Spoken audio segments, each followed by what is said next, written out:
Hello students, I hope you all are fine. We are reading lesson 2 Nelson Mandela Long Walk to Freedom. In this lesson, Mandela talks about the democracy that was established for the first time in South Africa when the blacks also got their right. By far, we have read about inauguration ceremony when Mandela took the oath as the first black president of South Africa. Then he remembered the days of how he got that freedom. He said that racial domination, that was the most inhumane societies that the world has ever witnessed. And then he talks about the patriots who sacrificed their life for the sake of others.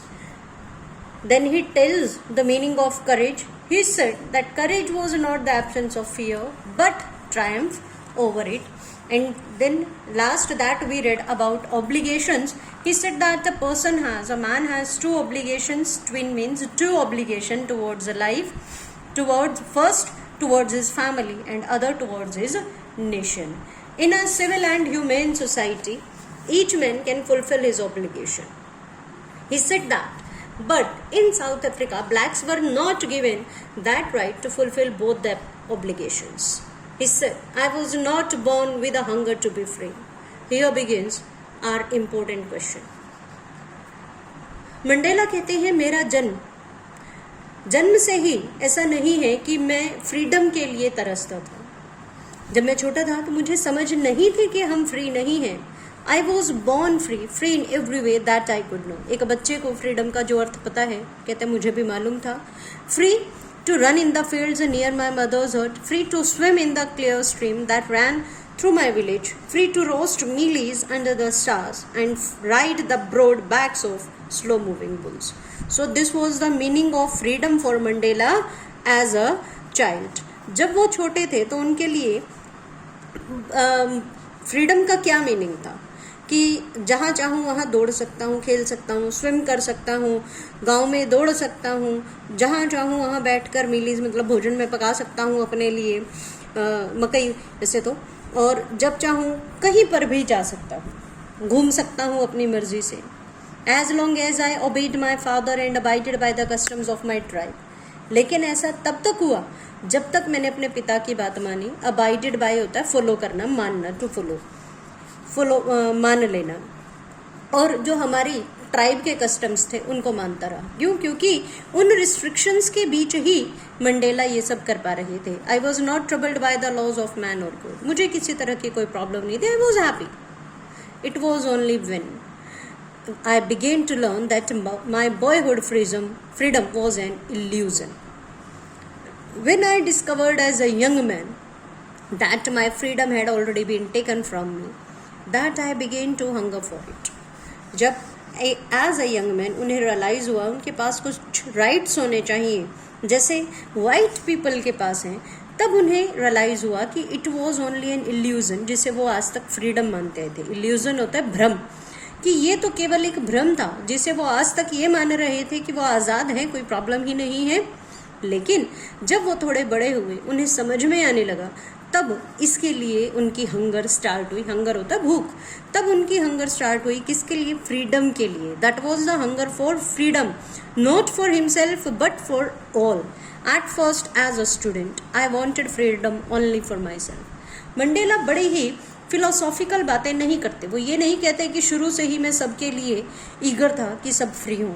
In fact वो ये कहते हैं कि शुरू में मेरे लिए freedom का अर्थ केवल मेरे लिए आज़ादी था. मैं फ्री हूँ, बाकी सब अपने आप देखें. The transitory freedoms of being able, मतलब सेल्फिश नहीं कहेंगे. किस तरह की फ्रीडम की जहाँ चाहें वहाँ जा सकें, जो करना चाहें वो कर सकें. जैसे कुछ जगहें बैन थी जहाँ ब्लैक पीपल नहीं जा सकते थे, तो उन्हें वो अधिकार हो कि वो वहाँ जा सकते हैं. तो ये चाहते थे इस तरह की freedom. The transitory freedoms, transitory होता है टेम्परेरी, जो परमानेंट नहीं है. Transitory freedom of being able to stay out at night. So for Mandela freedom as a young man, as a young boy, उनके लिए एक यंग मैन जब वो थे तब उनके लिए फ्रीडम क्या थी? To stay out at night, read what I pleased, go where I choose, जहाँ चाहूँ वहाँ जा सकूँ, जो चाहूँ वो पढ़ सकूँ, बाहर भी रह सकूँ। Later as a young man in Johannesburg I yearn desired, इच्छा होना किसी चीज़ की, कहते हैं स्ट्रॉन्ग डिजायर होता है यर्न, सेकेंड फॉर्म है yearn, for a basic and honourable freedoms of achieving my potential of earning my keep. कहते हैं जब मैं जोहान्सबर्ग में था, नाम है जगह का, तो फ्रीडम उनके लिए क्या थी कि जो चाहूँ, मेरे अंदर इतनी पोटेंशियल है कि ऑफ अर्निंग माई कीप, कि मैं अपनी आजीविका कमा सकूं, वो काम कर सकूं। लेकिन ब्लैक्स को तो अधिकार ही नहीं थे, वो कोई अधिकारी के पद तक जा ही नहीं सकते थे, उन्हें केवल सर्वेंट तक ही लिमिटेड किया गया था। Of marrying and having a family, the freedom not to be obstructed in a lawful life, और किसी भी तरह का कोई ऑब्स्ट्रक्शन नहीं, कोई रुकावट नहीं, आज़ादी से कानूनी दायरे के अंदर ही वो जिंदगी जिएंगे, कोई गैर कानूनी काम नहीं। But then I slowly saw that not only was I not free, but my brothers and sisters were not free. I saw that it was not just my freedom that was curtailed, but the freedom of everyone who looked like I did. लेकिन जैसे जैसे बड़े होने लगे, society में औरों से मिलने लगे, then he realised that is brothers and sisters किसके लिए यूज़ किया? उनकी फैमिली के लिए नहीं, अदर ब्लैक पीपल जो हैं, जो बाकी ब्लैक्स हैं, उन लोगों के लिए यूज़ किया गया है कि उनके जैसे दिखाई देने वाले और जो व्यक्ति थे, चाहे वो मेल थे या फीमेल, वो सभी इसी तरह गुलामी में जी रहे थे। कि ये केवल मेरी फ्रीडम की बात नहीं थी, दैट वाज कर्टेल्ड, रिड्यूस्ड, खत्म कर देना, कम कर देना, but the freedom of everyone, बल्कि हर वो व्यक्ति जो मेरे जैसा दिखाई देता, मेरे जैसा मतलब ब्लैक था, किसी को भी अधिकार नहीं थे। That is when I joined the African national Congress, और तब उन्होंने ये पार्टी ज्वाइन की, and that is when the hunger for my own freedom became the greater hunger for the freedom of my people, कि तब मुझे महसूस हुआ कि मेरे देश के लोगों को भी आज़ादी की ज़रूरत है। It was this desire for the freedom of my people to live their lives with dignity and self respect that animated my life. Animation होता है जो जैसे आप कार्टून्स वगैरह देखते हैं, यानी एक दिशा, एक मतलब जान दे देना, नई जान डाल देना, कि मेरे जीवन में एक मानो नई जान फूंक दी। किसने? जब मेरे अंदर एक इच्छा जागृत हुई कि मेरे जैसे दिखाई देने वाले लोगों को भी आज़ादी चाहिए, उन्हें भी उतनी ही डिग्निटी, उतनी ही शान और उतने ही सेल्फ रिस्पेक्ट, आत्मसम्मान की आवश्यकता है जितनी वाइट। तो कहते हैं मंडेला, तब मानो मुझे एक नया जीवन मिला। That transformed a frightened young man into a bold one, मेरे जैसे एक डरपोक नौजवान को एक बहादुर इंसान में बदल दिया। डरपोक क्यों कहा? कि मैं कानून का पालन करने वाला। That drove a law abiding attorney to become a criminal. Attorney वो एक सरकारी पद पर थे, कि मेरे जैसे एक लॉ अबाइडिंग फॉलो करना, कि मेरे जैसे कानून मानने वाले एक व्यक्ति को एक अपराधी बना दिया। जो भी सरकार के विरुद्ध होगा वो ऑब्वियसली अपराधी कहा जाएगा, जो कानून के विरुद्ध होगा, बेसिकली ये कहना चाहिए दैट। और लोगों को वहाँ उस समय कानून में प्राप्त ही नहीं थे ब्लैक्स को ये। That turned a family loving husband into a man without home, मेरे जैसे एक अपने परिवार का ख्याल रखने वाले एक व्यक्ति को ऐसे बना दिया जैसे होमलेस कोई परिवार ही ना हो। That forced a life loving man to live like a monk, एक मेरे जैसा व्यक्ति जो अपने जीवन से प्यार करने वाला था, उसे एक मंक, एक साधु बना दिया, जिसे जीवन की कोई इच्छा ही नहीं, दूसरों के लिए त्याग करने के लिए तैयार है। I am no more virtuous और self sacrificing and man in the next man, self sacrificing, वो कहते हैं देन द नेक्स्ट मैन, मैं औरों से ज़्यादा अलग नहीं हूँ कि मैंने औरों से ज़्यादा बलिदान दिए हैं, सभी ने किया है। But I found that I could not even enjoy the poor and limited freedoms I was allowed when I knew my people were not free. कहता है लेकिन मुझे जब औरों से ज़्यादा फ्रीडम मिली, थोड़ी ज़्यादा फ्रीडम मिली थी, लेकिन वो भी कम थी और लिमिटेड थी, मुझे वो अच्छी नहीं लगी, क्योंकि मुझे ये पता था कि मेरे जैसे दिखने वाले बाकी लोग अभी तक आज़ाद नहीं हैं। Freedom is indivisible. वो कहते हैं फ्रीडम को बांटा नहीं जा सकता। The chains on any one of my people were the chains on all of them.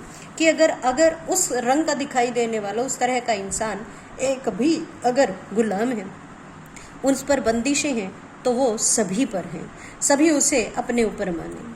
I knew that the oppressor. अब यहाँ एक अलग लाइन बोलते हैं, अलग बात कहते हैं। यहाँ से ये हंगर फॉर फ्रीडम का यहाँ तक खत्म होता है। इंपॉर्टेंट क्वेश्चन है ये। I know that oppressor must be liberated just surely as the oppressed. कहते हैं एक ऑप्रेसर यानी जो दूसरे का शोषण कर रहा है, वो भी उतना ही गुलाम है जितना कि जिसका शोषण किया जा रहा है। वो किस चीज़ का गुलाम है? A man who takes away other man's freedom is a prisoner of hatred. वो गुलाम है नफरत का। ही is locked behind the bars of prejudices and narrow mindedness। वो किस जेल में बंद है? प्रिजुडिस होता है कि बिना किसी कारण के पहले ही किसी पूर्व धारणा कोई बना लेना, बिना कुछ और कारण नहीं है, उससे मिले नहीं किसी व्यक्ति के बारे में सोच लेना। तो वो किसके अधीन है? वो गुलाम है उस प्रिजुडिस के, छोटी सोच के, संकीर्ण सोच के। आई am not truly free if I am taking away someone else freedom. और मुझे ये पता है अगर मैं किसी और व्यक्ति की आज़ादी छीन रहा हूँ तो मैं खुद गुलाम हूँ। क्यों? क्योंकि गुलाम किसके हैं? नफरत के। Just as surely as I am not free when my freedom is taken from me. उतना ही गुलाम जितना तब जब मैं किसी और के अधीन हूँ, जब मुझसे मेरी आज़ादी छीन ली गई है। The oppressed and the oppressor alike are robbed of their humanity. दोनों से ही मानवता रॉब कर ली गई है, छीन ली गई है। Here ends your lesson. Nelson Mandela ने यहाँ इस लेसन में काफ़ी अच्छी बातें बताई कि किस तरह से, बहुत सारी बातें बताई। यहाँ उन्होंने हेटर्ड के बारे में बताया, ऑप्रेसर के बारे में बताया। उन्होंने कहा कि उसको भी आज़ादी मिलनी चाहिए क्योंकि love comes more naturally to a human heart than hate. ये इस लेसन में वो पहले ही कह चुके हैं। Now read the lesson very carefully. Thank you.